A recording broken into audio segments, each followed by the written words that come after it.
गजाननं भूतगणादिसेवितं कपित्थजम्बूफलचारुभक्षणम् उमासुतं शोकविनाशकारकं नमामि विघ्नेश्वरपादपङ्कजं।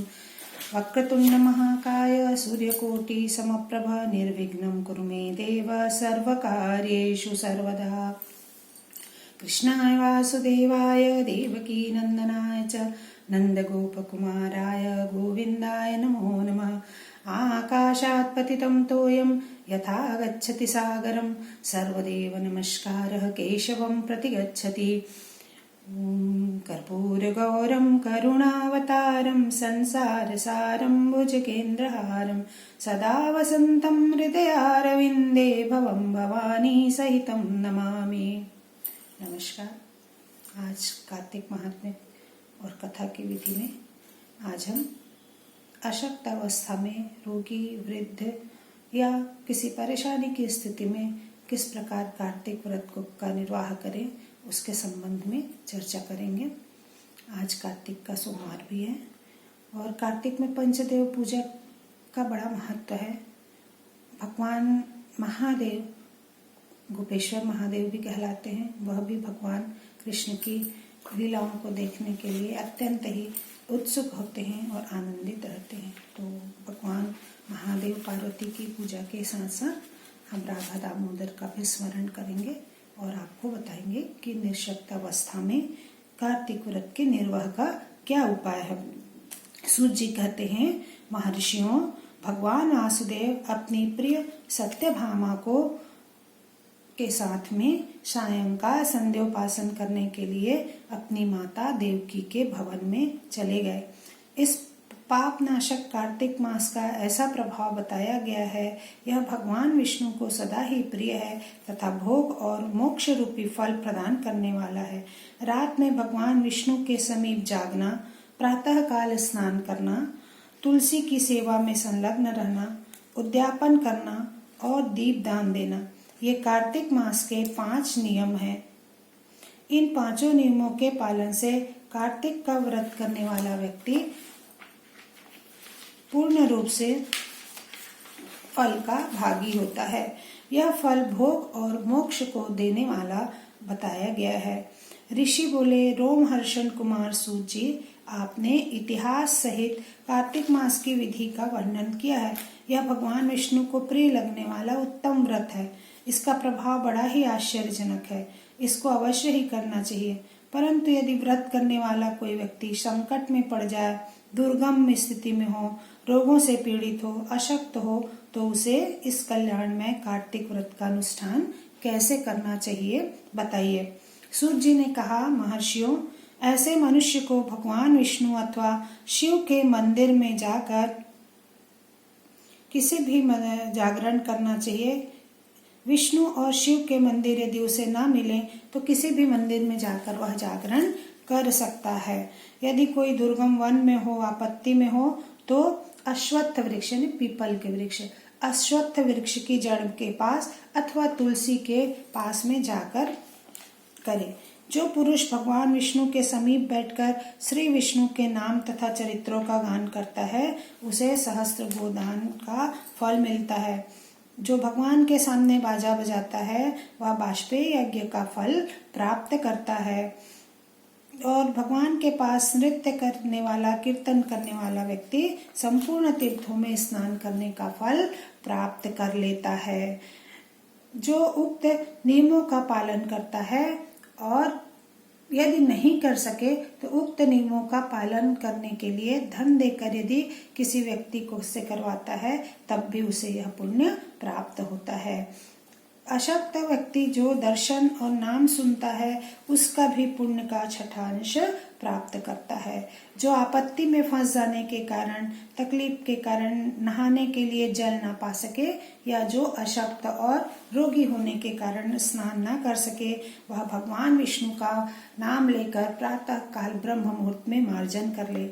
जो कार्तिक व्रत के पालन में प्रवृत्त होकर उसका उद्यापन करने में सक्षम ना हो, उससे चाहिए कि अपने व्रत की पूर्ति के लिए यथाशक्ति ब्राह्मणों को भोजन करा दे।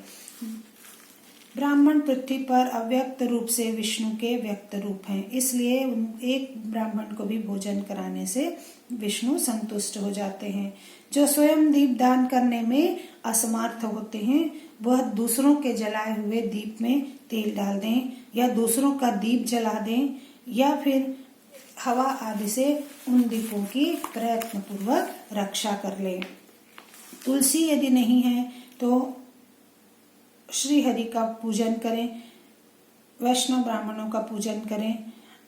सब साधनों के अभाव में भी यदि वो व्रत करना चाहते हैं कार्तिक का तो गाय, पीपल और वट के वृक्ष की पूजा करें। ऋषियों ने पूछा, आपने पीपल, वट को गौ तथा ब्राह्मण के समान बता दिया, वे दोनों अन्य सब वृक्षों की अपेक्षा अत्यधिक पूजनीय क्यों माने गए हैं?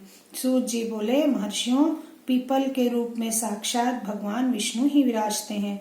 इस प्रकार वट भगवान शंकर का और पलाश ब्रह्मा जी का स्वरूप है। इन तीनों का दर्शन, पूजन और सेवन पापहारी माना गया है। दुख, आपत्ति, व्याधि और दुष्टों के नाश में भी इन तीनों को समर्थ माना गया है।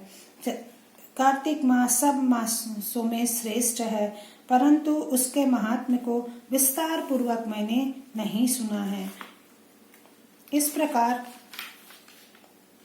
सत्यभामा जी ने भगवान कृष्ण से कहा। पूर्व काल में महात्मा सूत ने शौनक मुनि से आदर पूर्वक कार्तिक व्रत का वर्णन किया था। सूत जी ने कहा, मुनि श्रेष्ठ शौनक जी, पूर्व काल में कार्तिकेय जी के पूछने पर महादेव जी ने जिसका वर्णन किया था वह आप श्रवण कीजिए। आपको पता होगा कि भगवान शंकर जी के पुत्र स्वामी कार्तिकेय हैं और कार्तिक मास उन्हीं के नाम पर पड़ा है। स्वामी कार्तिकेय के नाम पर कार्तिक मास का नाम पड़ा है। कार्तिकेय जी बोले, पिताजी, आप वक्ताओं में श्रेष्ठ हैं, मुझे कार्तिक मास के स्नान की विधि बताइए जिससे मनुष्य दुख रूपी समुद्र से पार हो जाता है। महादेव जी ने कहा कि एक और संपूर्ण तीर्थ, समस्त दान दक्षिणा सहित यज्ञ, पुष्कर, कुरुक्षेत्र, हिमालय, अक्रूर तीर्थ, काशी और दूसरी ओर केवल कार्तिक मास, वही भगवान केशव को सदा से प्रिय है। कार्तिक मास में जो अपने हाथ, पैर, वाणी और मन को वश में करके विद्या, तप, कीर्ति विद्यमान करता है वह वही संपूर्ण तीर्थ के फल को प्राप्त करता है। श्रद्धा रहित, नास्तिक, संशय वाला, कोरी तर्क बुद्धि वाला मनुष्य कभी भी किसी भी तीर्थ के सेवन का लाभ प्राप्त नहीं कर पाता है। जो सुबह उठकर सदा ब्रह्म मुहूर्त में स्नान करता है वह सब पापों से मुक्त हो जाता है। हे शरणानंद कार्तिकेय, इस प्रकार कार्तिक मास के स्नान का फल है।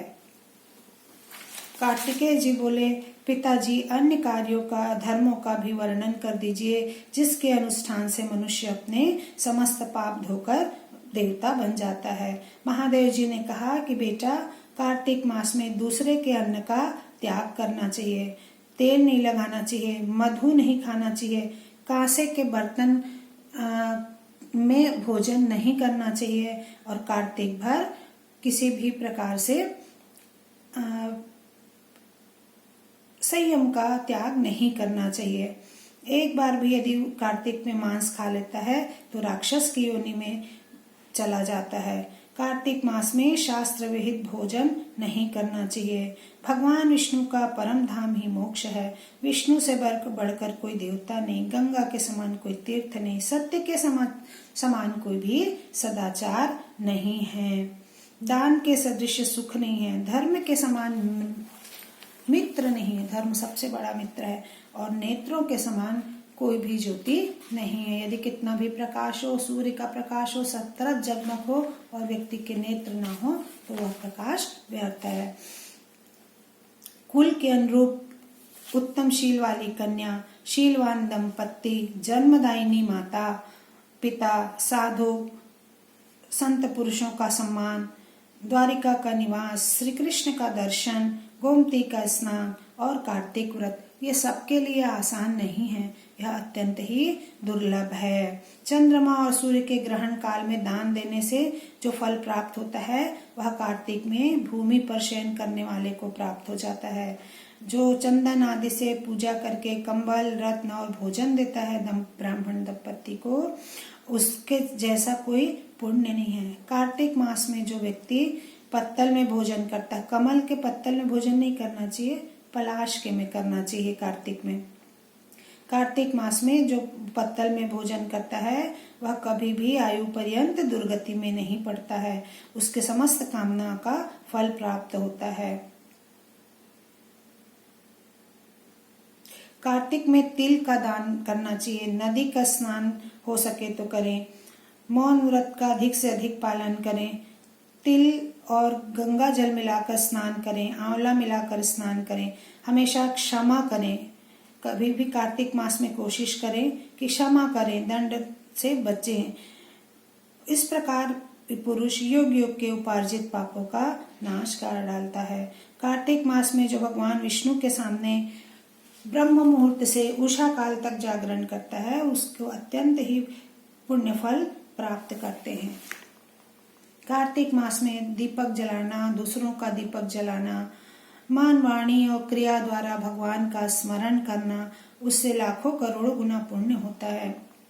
कार्तिकेय संसार में कली युग में वे ही मनुष्य धन है जो सदा अपने और अपने पितरों के उद्धार के लिए कार्य करते रहते हैं। बहुत से पिंड देने, गया आदि में श्राद्ध करने से ज्यादा प्रभावशाली है हरि भजन के द्वारा कार्तिक की सेवा करना और तुलसी और आंवले की छाया में अपने पितरों के लिए पिंडदान करना।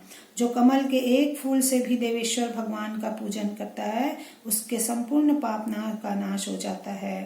भगवान 1700 अपराध कार्तिक में कमल फूल से पूजा करने पर माफ कर देते हैं, क्षमा कर देते हैं। तुलसी को जो प्रसन्नता पूर्वक धारण करता है उस पर कलयुग का प्रभाव नहीं पड़ता है। भगवान विष्णु को निवेदित किए हुए प्रसाद को जो अपने शरीर से स्पर्श करता है और सेवन करता है उसकी व्याधियां नष्ट हो जाती हैं। शंख का जल, श्री हरि को भक्ति पूर्वक अर्पण किया हुआ नैवेद्य, चरणोदक, चंदन तथा प्रसाद स्वरूप धूप, ये सभी समस्त पापों को दूर करने वाले हैं। इस प्रकार कार्तिक महात्मा का यह अध्याय संपूर्ण होता है। कार्तिक मास में तुलसी, आंवला और पीपल इन सभी के नीचे दीपक जलाने का विधान है। तो तुलसी माता के लिए तो नित्य प्रति घी के या तिल के तेल के, घी सर्वोत्तम है और यदि घी उपलब्ध ना हो तो जो तिल का तेल है वह माना गया है। बाकी कार्तिक मास में अन्य तेलों का उपयोग नहीं करना चाहिए, ये दोनों ही सर्वोत्कृष्ट माने गए हैं। दूसरा, मिट्टी का जो दीपक है वह बार बार उपयोग करने से अशुद्ध हो जाता है। मिट्टी का या तो हमेशा नया दीपक लें, यदि आप 30 दिन तक दीपक जला रहे हैं कार्तिक मास में तो आप हर बार एक नए मिट्टी का दीपक लें। परंतु यदि आप 30 दिन तक के लिए 30 दीपक नहीं ले पा रहे हैं या नहीं है आपके पास में, तो बेहतर होगा कि आप धातु के दीपक का प्रयोग करें, क्योंकि धातु के दीपक का रोज मार्जन होता है, उसको रोज सुबह शाम मांज कर आप उसमें दीपक जला सकते हैं। कार्तिक मास ही नहीं, भगवान के समस्त पूजन में शुद्धता का अत्यधिक महत्व है। पवित्रता और शुद्धता से किया हुआ कार्य ही भगवान को प्रसन्न करने वाला है। तो जब आप यदि इस प्रकार से दीपक जलाएं तो पुराने मिट्टी के दीपक का प्रयोग नहीं करना चाहिए, वो दीपक अशुद्ध हो जाता है, जिससे आप जो तुलसी के नीचे या अन्य पुण्यप्रद पेड़ों पौधों के नीचे दीपक जलाते हैं उसका संपूर्ण फल आपको प्राप्त नहीं हो पाता है। इसलिए बेहतर होगा कि आप धातु के, पीतल, कांसे, स्टील, जो भी आपसे संभव हो, बेहतर हो पीतल का हो, उन दीपकों का प्रयोग करें और जलाने से पहले दीपक को मांजकर शुद्ध कर लें। नहीं तो फिर आप 30 दिन के लिए, कार्तिक के लिए 30 दीपक ले आए और रोज ही एक नए दीपक में बाती जलाएं, दिया जलाएं। तो ये प्रैक्टिकली धातु का जो दीपक होता है वह आपको कार्तिक मास के लिए ज्यादा बेहतर होगा, ऐसा मुझे लगता है। दूसरी चीज है, कभी भी हाथ में रख के तुलसी माता को या किसी भी देवता को दीपक अर्पित नहीं करना चाहिए। यदि आप अश्वत्थ वृक्ष यानी पीपल के नीचे भी दीपक जलाते हैं तो कभी भी आपको हाथ में दीपक को रखकर नहीं लाना चाहिए। आपको हमेशा किसी प्लेट में या किसी थाली में दीपक को रखकर लाना चाहिए। दूसरी चीज, दीपक को भी स्थान देना पड़ता है और कार्तिक मास में तुलसी जी के नीचे हम जो प्रतिदिन दीपक जलाते हैं उसको कभी भी किसी पात्र में रख के खाली वहां चौरे पे या दीपक के स्थान पे नहीं रखना चाहिए। आप एक काम कर सकते हैं, आप एक बड़ा मिट्टी का दिया ले आए या नहीं तो फिर आप एक छोटा सा प्लेट ले लें, उसमें आप चावल रख दें और प्रतिदिन दीपक को उसी के ऊपर रखकर जलाएं। ये सर्वोत्कृष्ट है और यही नियम भी है कि तुलसी जी के नीचे जलने वाला दीपक कभी भी खाली नहीं रखा जाता है। या तो आप चावल की ढेरी या धान की ढेरी, गेहूं की ढेरी, जिस प्रदेश में जिस प्रकार का अन्न लोकप्रिय है उन अन्न को रखकर उसके ऊपर दीपक रखें। और यदि आपका तुलसी जी का जगह ऐसा है कि इन चीजों को आप नहीं रख पाते तो आप एक प्लेट में रख लीजिए और प्रतिदिन दीपक को उसी प्लेट के धान्य के ऊपर रखें। सप्त धान्य का भी बहुत ज्यादा महत्व है, तो सप्त धान्य में से कोई भी चीजें ले सकते हैं आप और उसके ऊपर रखें। यदि आपके पास में इसकी भी व्यवस्था नहीं है तो आप किसी कपड़े के ऊपर में कपड़े को मोड़ लें और उसके ऊपर में रख दें या किसी फूल को रख दें, बिछा दें और उसके ऊपर रख दें। तो इस प्रकार आप दीपक को रख सकते हैं। पर सर्वोत्कृष्ट फल प्रदान करने वाला तो आपका सप्तधान्य या चावल, धान, गेहूं आदि है, जिसको आप प्लेट में या कटोरी में रखकर उसके ऊपर दीपक को जला सकते हैं। और कभी भी बात करते हुए किसी से या कुछ और काम करते हुए आप दीपक को तुलसी जी के सामने ना जलाएं। किसी भी पूजा में ये उपयुक्त नहीं लगता, क्योंकि यदि आपका कोई सम्मान कर रहा है ना, और वो आपसे नहीं बात कर रहा है, वो आपको माला पहनाने तो आ रहा है परंतु फोन पे बात कर रहा है, कहीं और देख रहा है, तो स्वाभाविक रूप से आपको महसूस होगा कि कार्य यंत्रवत हो रहा है पर भावना उसमें नहीं है। तो इसी प्रकार आप कुछ भी कार्य को करते हुए एक हाथ से ले आके दीपक तुलसी जी के सामने एक कार्य की तरह ना रखें। कोई भी कार्य हो उसमें श्रद्धा और भावना प्रमुख है। यदि आपकी श्रद्धा और भावना नहीं है तो यंत्रवत किए हुए कार्य जो हैं उनका पुण्य फल हमको प्राप्त होने में थोड़ा सा मन में संदेह होता है। तो आप अवश्य समय निकालें या आप अपने जो अत्यंत जरूरी कार्य हैं उनको आप कर लें, फिर आप श्रद्धा पूर्वक इन कार्यों को करें तो आपको परम पुण्य प्राप्त होता है। और भगवान तो कहते हैं कि अनजाने में ही कैसे भी हो करके यदि आपने इन सब अनुष्ठानों को कर लिया है तो उसका भी 8वां हिस्सा तो आपको मिल ही जाएगा। तो करिए यदि आपको अच्छा लगता है और प्रसन्नता मिलती है। तो आप लोग को मेरा यह चैनल कैसा लग रहा है, मेरा यह महात्म्य कैसा लग रहा है, आप लोग मुझे YouTube में कमेंट सेक्शन में जाकर अवश्य बताएं। साथ ही साथ यदि आपको अच्छा लग रहा है तो आप मेरे चैनल को सब्सक्राइब अवश्य कर दें, ताकि आपको मेरे इस चैनल के द्वारा विभिन्न समय पर डाले गए जो भाग हैं उसकी सूचना आपको मिलती रहे और आप जो देखना चाहते हैं उससे संबंधित जानकारी आपके मोबाइल पर नोटिफिकेशन में आती रहेगी। आप सभी को शुभकामनाएं।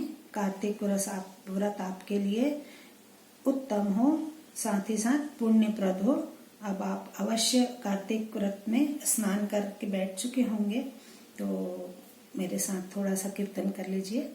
श्रीमन्नारायण नारायण नारायण, श्रीमन्नारायण नारायण नारायण, श्रीमन्नारायण नारायण नारायण, श्रीमन्नारायण नारायण